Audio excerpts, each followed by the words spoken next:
Chainsaws need more maintenance than most other power gear. There are three main things to check before every run, and number one is oil level, and this applies equally to battery or petrol driven machines. Chainsaws need a special bar oil to keep the chain and the bar well lubricated.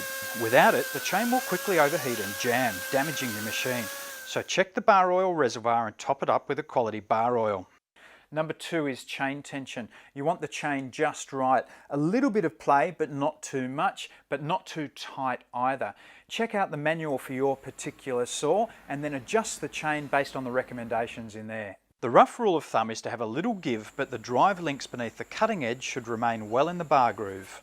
Number three is the chain itself. Give it the once over, checking that it's clean and sharp. If it does need sharpening, you can sharpen it yourself with specialised tools, or you can always just replace the chain.